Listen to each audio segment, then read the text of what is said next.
औज़ु बिल्लाहि मिनश शैतानिर रजीम बिस्मिल्लाहिर रहमानिर रहीम। प्यारे बच्चों, अस्सलामु अलैकुम व रहमतुल्लाहि व बरकातुहू व मग़फ़िरतुहू व दख़लल जन्नह। व अलैकुमुस्सलाम व रहमतुल्लाहि व बरकातुहू व मग़फ़िरतुहू व दख़लल जन्नह। रब्बिश्रह ली सदरी व यस्सिर ली अमरी वहलुल उक़दतम मिन लिसानी यफ़क़हू क़ौली। Rabbi ज़िदनी इल्मा, rabbi ज़िदनी इल्मा, rabbi ज़िदनी इल्मा। अल्लाहुम्मा इन्नी अस्अलुका इल्मन नाफ़िअ व रिज़्क़न तय्यबा व अमलन मुतक़ब्बला। अल्लाहुम्मा अल्लिमनी अल-किताबा वल हिसाबा। अल्लाहुम्मा ख़ुज़ बियदिक। अल्लाहुम्मा ज़क्किरनी मिन्हु मा नसीतु व अल्लिमनी मिन्हु मा जहिलतु। थोड़ा जी, आज हमारा chemistry 9th class chapter number 5 जिसका नाम फिजिकल स्टेट्स ऑफ मैटर है, उसका लेक्चर नंबर 2 आज हम लेने जा रहे हैं। लेक्चर नंबर 2 में आज हम लोग क्या करेंगे, हम लोग types of physical states of matter को डिस्कस करेंगे। और तो मैंने अपने प्रीवियस लेक्चर में आपको ये बात समझाने की कोशिश की थी कि किसी भी चीज की डेफिनेशन मैंने की थी आपके सामने कि स्टेट्स ऑफ मैटर की बात की थी, तो हमने कहा था specific form in which a substance exist, वो मखसूस शक्ल जिसमें एक मादा पाया जाता है। ठीक है, जैसे पानी बर्फ की शक्ल में भी मिलेगा, आपको लिक्विड की शक्ल में भी मिलेगा और आपको स्टीम यानी भाप की शक्ल में भी मिलेगा, गैसियस स्टेट में भी मिलेगा। अब पानी की शक्ल में होगा, इस चीज का इन्हिसार दो चीजों पे है। This is decided by 2 parameters. Number 1 कि पानी का टेम्परेचर क्या है, और नंबर 2 पानी पर हवा का दबाव कितना है। समझ आया नहीं है? तो मैं ये बात आपसे उस दिन कर रहा था कि आप 0 डिग्री सेंटीग्रेड पे पानी को बॉयल कर सकते हो। कैसे? उसके ऊपर से प्रेशर कम कर दो, हवा का प्रेशर कम कर दो। समझ आया नहीं है? तो वो पानी जो 0 डिग्री सेल्सियस पे वो भी बॉयल करना शुरू कर देगा, वो भी बॉयल करना शुरू कर देगा। तो पानी की बॉइलिंग जो है ये आपको ये बता रही होती है कि जिस प्रेशर के साथ पानी के मॉलिक्यूल्स पानी की सरफेस से इवेपोरेट हो रहे हैं, वो प्रेशर जो है वो हवा के दबाव के बराबर आ गया। अब अगर आप पानी की सरफेस से हवा का दबाव कम कर दें तो पानी के मॉलिक्यूल्स 100 डिग्री सेल्सियस से पहले क्या कर जाएंगे, इवेपोरेट कर जाएंगे, बॉयल होना शुरू हो जाएंगे और स्टीम में कन्वर्ट हो जाएंगे। क्लियर हुआ नहीं हुआ? तो 0 डिग्री सेल्सियस पे भी आप चीज को क्या कर सकते हो, आप पहाड़ों पर जाते हो, वहां पे आपको प्रेशर कुकर क्यों यूज करना पड़ता, क्योंकि मैंने आपको बताया कि पहाड़ों के ऊपर, अब जरा ये देखें, अब एक बंदा जो है वो पहाड़ पे चला गया, एक बंदा मैदान में है। यहां पे जो आपकी जिसे कहते हैं जो आपका बर्तन है, जो आपका पॉट है, उसके ऊपर जो हवा का प्रेशर होगा वो बहुत ही कम होगा। तो अब पानी के मॉलिक्यूल्स बहुत जल्दी इस काबिल हो जाएंगे कि वो हवा को उठा के बाहर निकल सके, हवा दबा रही होती है नीचे, बाहर निकल सके। तो बहुत जल्दी पानी के मॉलिक्यूल जिस प्रेशर से बाहर जा रहे होते हैं वो हवा के प्रेशर के बराबर आ जाता है, और पानी के मॉलिक्यूल बहुत जल्दी इवेपोरेट करके हवा में चले जाते हैं और खाने को उतना गर्म नहीं कर पाते जितना गर्म करने से वो पकता है। ज्यादा खाना जल्दी नहीं पकता और खाना जिसे कहते हैं कच्चा रह जाता है। फिर क्या किया जाता है, फिर जो माउंटेनियर्स हैं वो प्रेशर कुकर यूज करते हैं। क्या यूज करता है? Pressure cooker. प्रेशर कुकर वही स्टीम जो बाहर जा रही होती है उसको पकड़ के उसी से दबाव डलवाता है पानी के ऊपर, जिससे पानी के मॉलिक्यूल और ज्यादा हीट एब्जॉर्ब करता है, बाहर निकलने का रास्ता तो होता कोई नहीं, लेकिन वो बार बार गर्म होकर खाने को गर्म करते रहते हैं, जिससे खाना बहुत जल्दी पक जाता है। तो एक बात याद रखिएगा, किसी भी चीज की फिजिकल स्टेट को डिसाइड करने के लिए क्या, एक उसका टेम्परेचर और दूसरा उस पर मौजूद दबाव, दोनों बड़े इंपॉर्टेंट है। अब दबाव आप बढ़ा भी सकते हैं, कम भी कर सकते हैं। समझ आया नहीं है? प्रेशर कुकर में आप वो दबाव कितना कर देते हैं, 200 atm। प्रेशर कुकर के अंदर वही दबाव कितना हो जाता है, 200 atm, और पानी 120 डिग्री पे बॉयल करता है। समझ आया नहीं है? अगर एटमॉस्फेरिक प्रेशर बढ़ता जाएगा तो फिर जो बॉइलिंग पॉइंट है वो भी बढ़ता जाएगा। These are the 2 parameters that will decide the physical state of the matter. So there are 4 types of the states of matter. Matter की स्टेट्स की जो है वो 4 किस्में हैं। पहली जो किस्म है दैट इज द सॉलिड, फिर लिक्विड, फिर गैस, फिर प्लाज्मा। समझ आया नहीं है? तो सॉलिड का that state of matter which have definite shape and definite volume. अभी हम थोड़ा सा चीजों को अंडरस्टैंड करते हैं। देखें जरा और से, एक छोटी सी एनिमेशन है जिसमें आपको बड़ी बातें सीखने को मिलेंगी।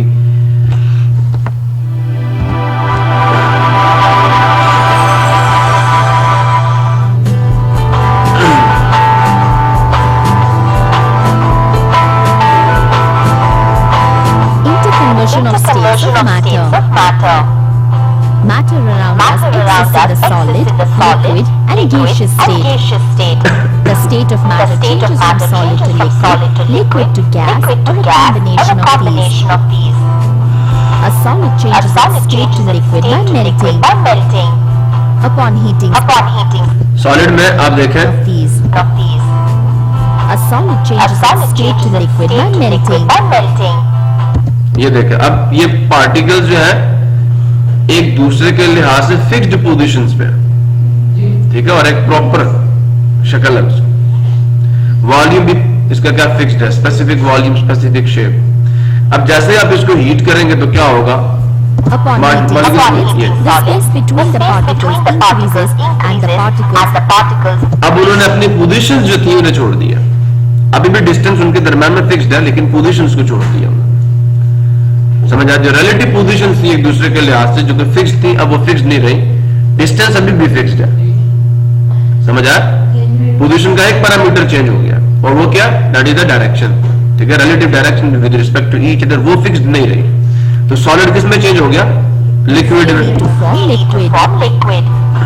When a piece of butter is placed on a frying pan and heated, the piece of butter slowly loses its shape and changes to liquid. Similarly, liquid changes its state to solid by solidification.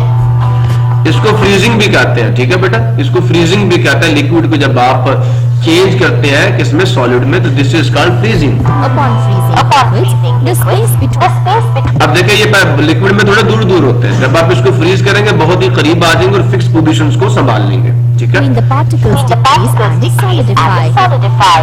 अब देखिए वही position दोबारा कर ली ना, इन्होंने attain कर ली ना, fix positions पे आकर स्पेसेस, इनके दरम्यान स्पेसेस बहुत कम हो जाती हैं और एक दूसरे के बिल्कुल करीब करीब आकर अपनी जगह पे जम जाते हैं, ये तो इनकी शेप फिक्स हो जाती है। When some water is poured in an ice tray and kept in the freezer, the water solidifies and becomes ice. A liquid changes its state to gaseous form through vaporization. This liquid किसमें, gas में। अब gas में देखें atoms और molecules के दरमियान में जो स्पेस थी, जो सेपरेशन थी, यहाँ तो थोड़ी सी देखा रिलेटिवली एक दूसरे के लिहाज से बराबर, जितना इसके इससे फासला उतना इसके इससे भी फासला है, इक्वल डिस्टेंसेस पे, लेकिन जब आप इसको हीट करेंगे अब वो फासला भी बढ़ जाएगा, वेरिएबल हो between जाएगा। particles increases when heated, thereby forming gas. अब देखें इनके दरमियान में डिस्टेंसेस क्या है, कोई फिक्स नहीं है, हर कोई अपनी मर्जी से मूव करना शुरू। When water ये is गैस वाली है। heated, vapor arises from its surface, and so water in देख रहे हैं? liquid state is converted to a gaseous state. The gas formed can be converted back to liquid.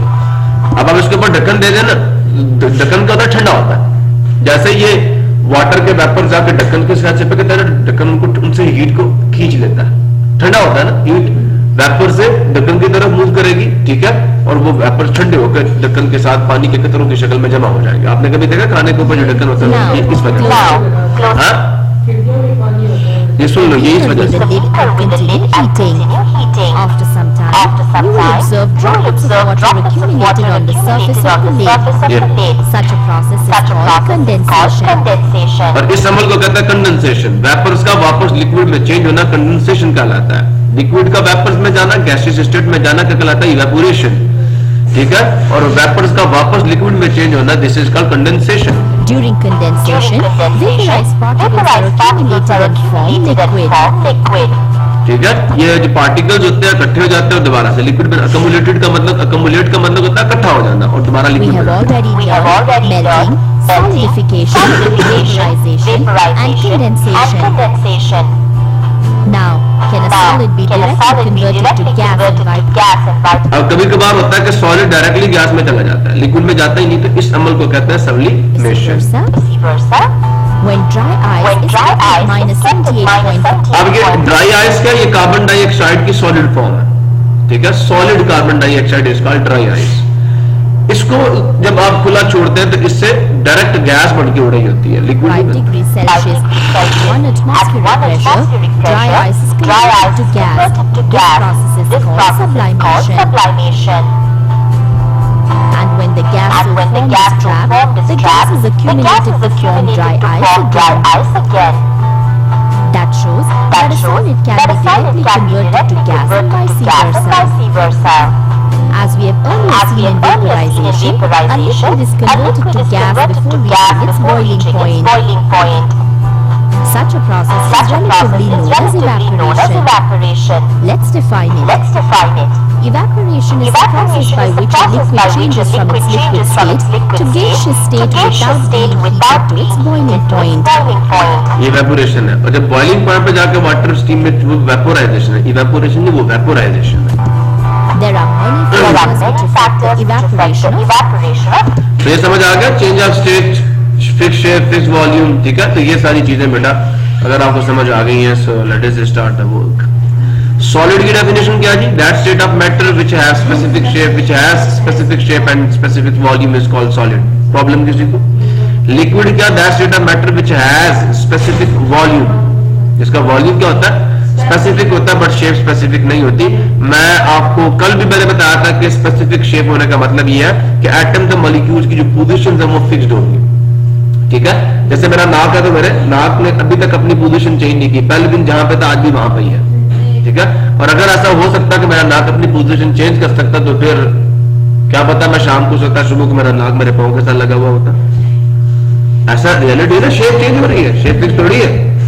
समझ आए? आप अपनी दीवारों को देखें, इनके ऊपर जहां पे कोई दाग लगा वहां पे लगा रहेगा वो चेंज, क्योंकि ये सॉलिड्स है और सॉलिड्स की जो शेप है वो चेंज नहीं होती। शेप चेंज ना होने का मतलब ये है कि जो पार्टिकल्स हैं वो अपनी जगहों पे पक्के हैं, वो मूव नहीं करेंगे एक जगह से दूसरी जगह। ठीक है? और वॉल्यूम स्पेसिफाई होने का मतलब ये है कि जो पार्टिकल्स के दरमियान में सेपरेशन है वो ना बढ़ेगी और ना कम होगी। उन्होंने जितनी स्पेस ऑक्यूपाई की है उतनी ही स्पेस ऑक्यूपाई करेंगे, ना उससे कम ना उससे ज्यादा। तो जो आपके सॉलिड्स हैं उनकी शेप भी फिक्स्ड होती है, मतलब पार्टिकल्स अपनी पोजीशंस पे फिक्स्ड होते हैं और उनके दरमियान में जो इंटरमॉलिक्यूलर डिस्टेंस होता है वो भी क्या होता है? फिक्स्ड होता है। लिक्विड स्टेट में क्या होता है? जो शेप है वो फिक्स नहीं है। पार्टिकल्स जैसे आप पानी को एक गिलास में डालें तो गिलास की शक्ल इख्तियार कर जाएगा, जग में डालें जग की शक्ल इख्तियार कर जाएगा। तो लिक्विड स्टेट में जो शेप है वो फिक्स नहीं है, लेकिन वॉल्यूम फिर भी क्या होता है? फिक्स्ड होता है। जैसे मैंने भी आपको पीछे एनिमेशन में भी दिखाया कि लिक्विड स्टेट में पार्टिकल्स के दरमियान में जो डिस्टेंस होता है ना एक दूसरे के लिहाज से वो फिक्स्ड होता है, लेकिन उनकी पोजीशन से फिक्स्ड नहीं होती। सो लिहाजा जब पोजीशन फिक्स नहीं है तो शेप फिक्स नहीं है, लेकिन वॉल्यूम अब भी फिक्स्ड है क्योंकि जो इंटरमॉलिक्यूलर डिस्टेंस है वो अभी भी फिक्स्ड है। क्लियर हुआ?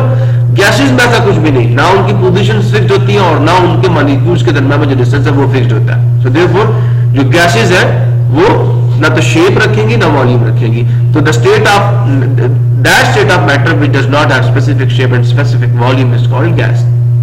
प्लाज्मा जो है ये मैटर की गैसियस स्टेट है, लेकिन ये एटम्स और मॉलिक्यूल्स पर मुश्तमिल नहीं होती, ये आयंस और इलेक्ट्रॉन्स के क्लाउड पर मुश्तमिल होती है।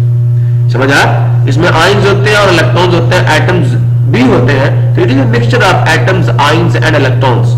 So matter assumes the state of gas comprising of ions and electrons at a very high temperature that is called plasma, जिसे हम लावा भी कहते हैं। जैसे सूरज का जो मटीरियल है वो in the form of plasma है। The gaseous state of matter, second definition of plasma की, the gaseous state of matter composed of ions and electrons at a very high temperature is called plasma. Introduction है जी आपके chapter का। पीछे ये कुछ basic definitions थी जो आपको आनी चाहिए थी इस चैप्टर को पढ़ने के लिए, मैंने आपको बता दी। इंट्रोडक्शन या तारुफ ये है कि at room temperature most of the pure substances exist in any of the three states of matter, gas, liquid और सॉलिड। ज्यादातर जो आपके खालिस मादे हैं, खालिस मादा कौन सा होता है? जो एक ही किस्म के पार्टिकल्स के मिलने से बना हुआ हो, खालिस मादा हो। अब कोई भी खालिस मादा रूम टेम्परेचर पे या तो आपको किस फॉर्म में मिलेगा? सॉलिड फॉर्म में, या लिक्विड फॉर्म में, गैसियस फॉर्म में। आपको पानी लिक्विड फॉर्म में भी मिल रहा है, मिल रहा नहीं मिल रहा? आपको टेबल सॉलिड की फॉर्म में मिल रहा है, मिल रहा नहीं मिल रहा? आपको हवा गैसियस स्टेट में मिल रही है नहीं मिल रही? सो गौर से सुनिए, कहता है स्टडी ऑफ गैसेस, गैसेस का मुतालिया हमें मुहैया करता है excellent example of the scientific method in action. ये मैं बहुत ही बेहतरीन किस्म की मिसाल मुहैया करता है किसकी? साइंसी तरीकाकार की, जो कि अभी अमल में है। इट इलस्ट्रेट्स, ये वजाहत करता है हाउ ऑब्जर्वेशंस, किस तरह मुशाहिदात lead to natural laws, lead to शक्ल इख्तियार कर लेते हैं या बन जाते हैं कुदरती कवानीन। पहले वो ऑब्जर्वेशन होती है फिर वो लॉ बन जाता है। The earth's atmosphere is a mixture of gases. आपको मैंने डेफिनेशन भी बताई थी एटमॉस्फेयर की, काफी डिटेल में हमने उसको डिस्कस किया, और इसमें गैसेज ही होती है, वाटर वेपर है, कार्बन डाइऑक्साइड है, नाइट्रोजन है, ऑक्सीजन है, याद है ना। The Earth's atmosphere is a mixture of gases. It not only, अब यार इसके फायदे क्या है? इसके फायदे क्या है? It not only supports life, ये ना सिर्फ जिंदगी को सहारा देती है, जिंदगी को बरकरार रखती है, कायम रखती है, but also accommodates exhaust gases. ये जो फासिद और फाजिल गैसें हैं ना, उन्हें भी अपने अंदर एब्जॉर्ब करती है, उनको भी अपने अंदर जगह देती है, अकम्पने जो साथ पैदा होती है किसके, मैनी इंडस्ट्रियल प्रोसेसेस, बहुत सारे सनती अवामिल के। Therefore, it is important to understand the behavior of a gas. इसलिए आपको गैस का बिहेवियर समझना बहुत ही जरूरी है। अगर आप गैस के बिहेवियर को नहीं समझेंगे तो फिर बेटा जी आप लोग अपनी एटमॉस्फेयर से फायदा नहीं उठा सकते, क्योंकि आपकी एटमॉस्फेयर क्या, गैसेस का मिक्सचर। अगर आपको गैस के बिहेवियर का नहीं पता तो आप गैस से फायदा कैसे उठाएंगे, आप उसको तस्खीर कैसे करेंगे, नहीं समझे मेरी बात। इफ यू वांट कि आप ज्यादा, देखें याद रखें, सूरज सबके लिए रोशनी दे रहा है, उससे पौधे भी फायदा उठा रहे हैं, उससे जानवर भी फायदा उठा रहे हैं, सब बराबर फायदा उठा रहे हैं। लेकिन जिसको सूरज की रोशनी का ज्यादा इल्म होगा वो सूरज की रोशनी से उतना ही ज्यादा फायदा उठाएगा। जिसको सूरज की रोशनी के बिहेवियर का सबसे ज्यादा पता होगा वो उतना ही ज्यादा सूरज की रोशनी से फायदा उठाएगा। तो सूरज की रोशनी से आपका उठाया जाने वाला फायदा आपके इल्म के डायरेक्टली प्रोपोर्शनल है। अब एक बंदा, उसको सूरज रोशनी तो दे रहा है, वो उससे अपनी फसलें पका रहा है, वो उससे अपनी, जैसे कहते हैं कि अपने आप को गर्म कर रहा है, समझ आया नहीं यार, समझ आया। लेकिन एक बंदा सूरज की रोशनी से बिजली बना रहा है, अब उसको सूरज की रोशनी का बिहेवियर का था ज्यादा पता था, इससे बिजली भी बन सकती है। तो आपका इल्म याद रखना, किसी चीज से आप कितना फायदा उठाएंगे ये आपके इल्म पर मुनहसिर है।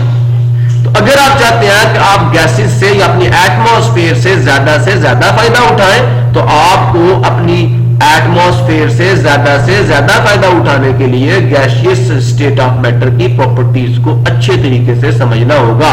अगर आप अच्छे तरीके से समझ जाएंगे तो फिर आप गैसेस से ज्यादा फायदा उठाएंगे। प्रॉब्लम किसी क्लियर हो गया?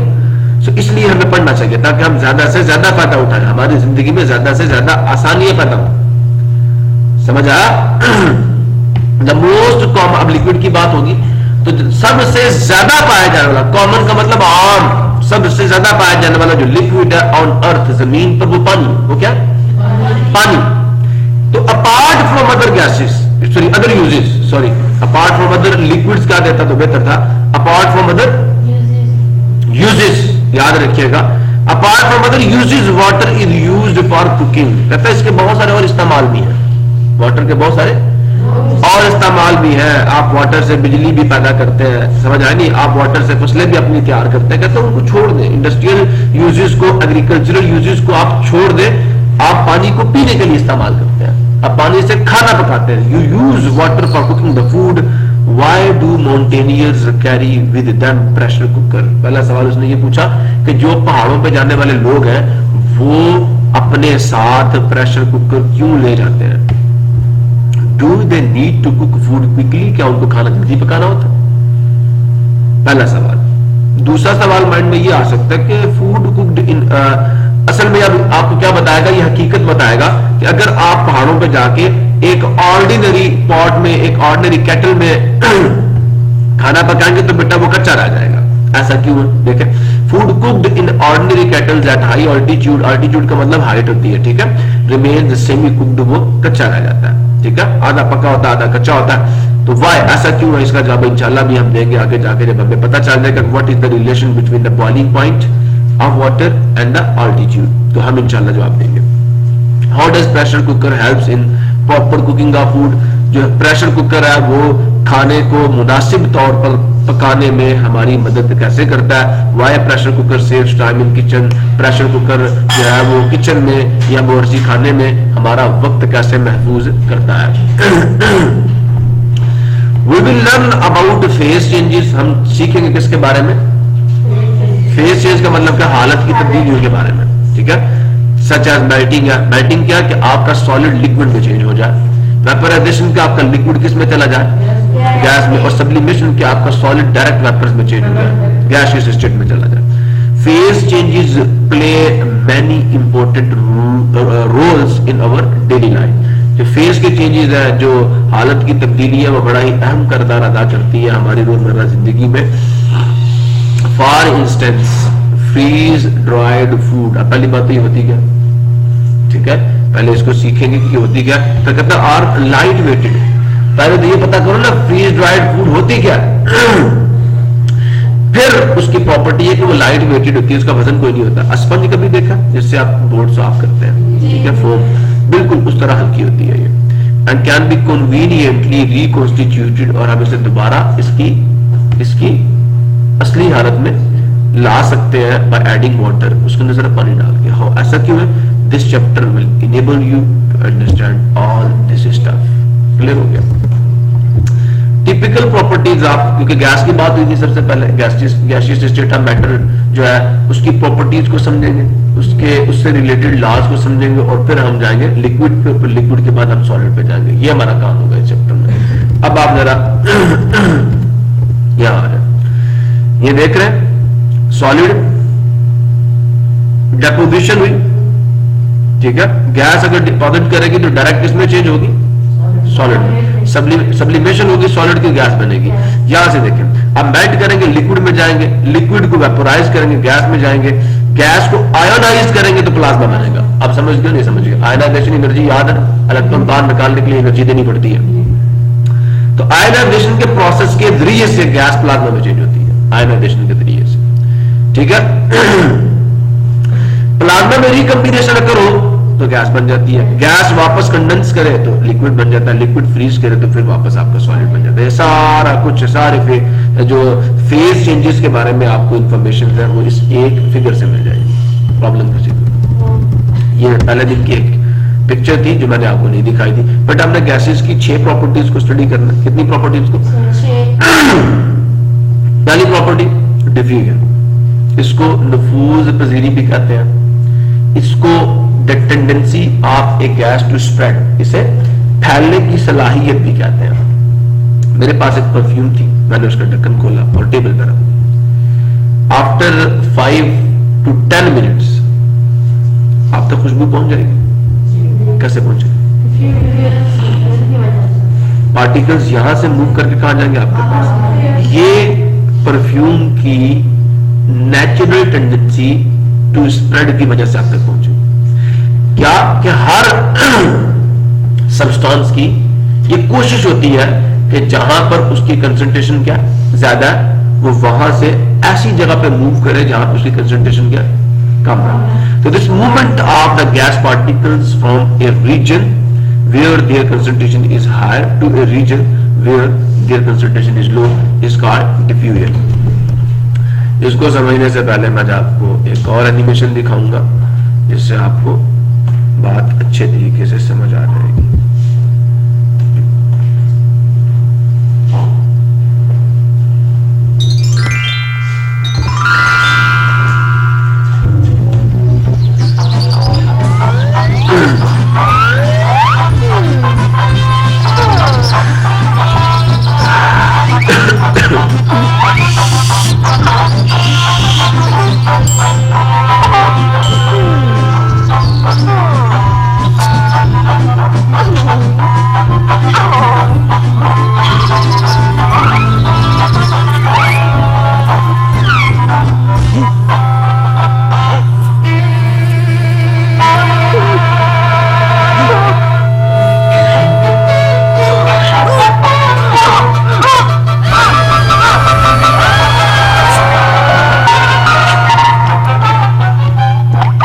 यहां से काम शुरू होगा जो आपको समझाना था।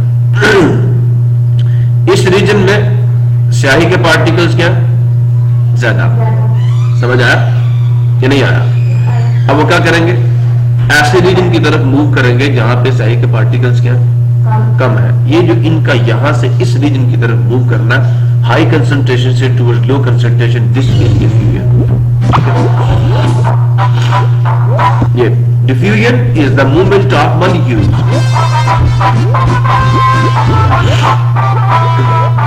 from a high high concentration to low concentration. Clear हो गया? ये डेफिनेशन भी आपको दे दी किसकी, डिफ्यूजन की, और आपको समझ भी आ गया। खाने में नमक डिजॉल्व होता है डिफ्यूजन की वजह से, पानी में चीनी डिजॉल्व होती है डिफ्यूजन की वजह से। समझ आया? हवा में महक फैलती है किसकी वजह से, डिफ्यूजन की वजह से। ठीक है? पानी में नील या कलर फैलता है किसकी वजह से, डिफ्यूजन की वजह से। सुन रहे हो ना?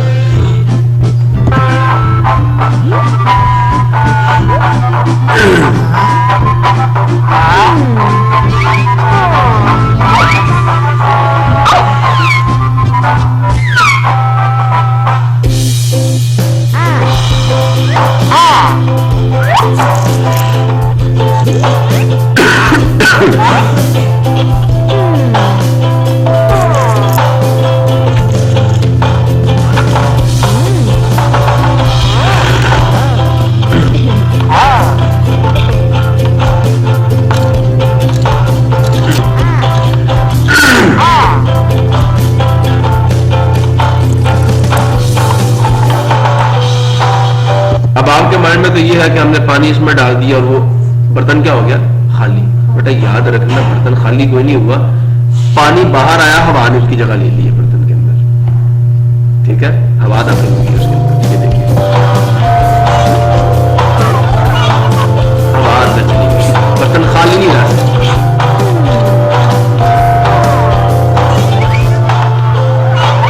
कभी आपने ऑब्जर्व किया अगर कूलर का ढक्कन ऊपर से बहुत ही मजबूती के साथ बंद हो और उसके अंदर हवा दाखिल ना हो, तो आप टूटी से पानी निकालते निकालते निकालते पानी बंद हो जाता है, होता नहीं होता? फिर आपको खोलना पड़ता है, जैसे ही हवा अंदर दाखिल होती है पानी बाहर आता है। समझ आया? अगर इस बर्तन के अंदर हवा दाखिल ना होती, ये पानी अंदर से बाहर ना आता। जो जो पानी बाहर आ रहा था, तू हवा अंदर दाखिल हो रही थी। समझ आया या नहीं आया? ठीक है। ये किस वजह से, हवा की नेचुरल टेंडेंसी टू डिफ्यूज की वजह से और प्रेशर की वजह से, एटमॉस्फेरिक प्रेशर की वजह से। वरना हवा का प्रेशर इस बर्तन के अंदर कम हो जाता है।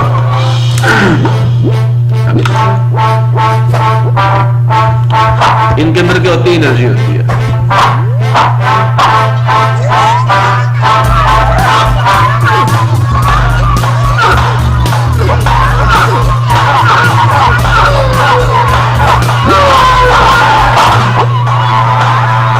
पार्टिकल स्टार्ट करते हैं मूव करना। ठीक है? रैंडम मोशन आपने पढ़ी है फिजिक्स के अंदर। आपस में टकराते हैं, एंड बाउंस। ठीक है? ये करते हैं आप, मतलब आके मॉलिक्यूल टकरा देते हैं, जा रहे आ रहे टकरा। अब दीवारों से भी टकराएंगे। ठीक है? अब इसकी वजह से गैस के पार्टिकल्स इस बर्तन में इवनली डिस्ट्रीब्यूट होते हैं। अब जिस बर्तन में डाली उस सारे को ऑक्युपाई कर लिया हवा ने उस सारे बर्तन को ऑक्युपाई कर लिया। Eventually air particle spread out and fill the entire available space, that is the container. This is the concept of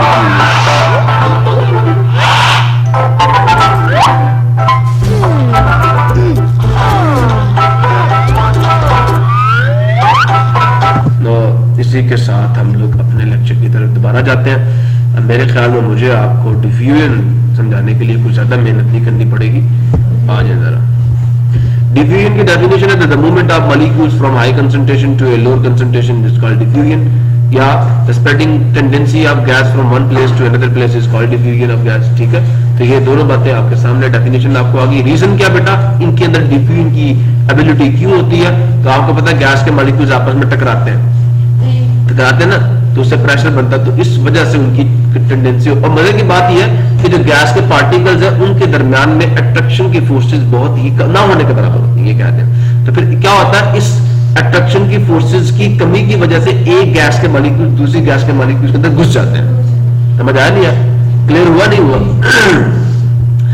तो कहता है the molecules in a gas are widely separated and they do not have any attractive or repulsive forces thus molecules of one gas can move easily between the molecules of another gas. ऐसे ही कर रहे हैं, देख रहे हैं आप, नहीं देख रहे, इधर से मॉलिक्यूल उधर, उधर से मॉलिक्यूल इधर, क्योंकि अट्रैक्टिव और रिपल्सिव फोर्स होता है, कोई नहीं, और वो जा सकते हैं टकरे मार, जैसे भी एक गैस के मॉलिक्यूल दूसरे को टकरे मारते हैं, मिक्स हो जाते हैं एक दूसरे को, इवनली डिस्ट्रीब्यूट हो जाते हैं। सो एक्सप्लेनेशन क्या है, the characteristic smell of rotten egg, जो मखसूस बू है गंदे अंडे की, spreads through out the room, पूरे कमरे में फैल जाती है। This is because of the concentration of hydrogen sulphide molecules. गंदे अंडे के अंदर हाइड्रोजन सल्फाइड गैस जो है ना, इसकी मिकदार ज्यादा होती है, डिकम्पोजिशन से पैदा होती है ये।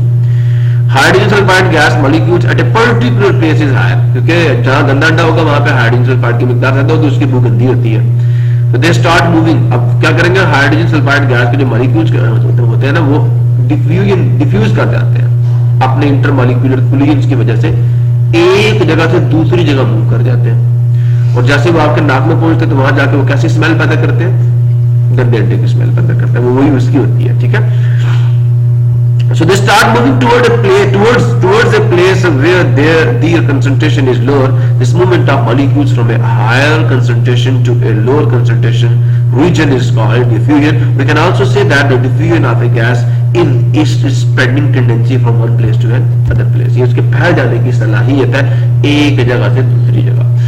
Examples हमारी डेली लाइफ से, तो परफ्यूम स्प्रेड्स, ठीक है, because of diffusion। सादा सी बात है, पहले जुमले का निचोड़ ही है।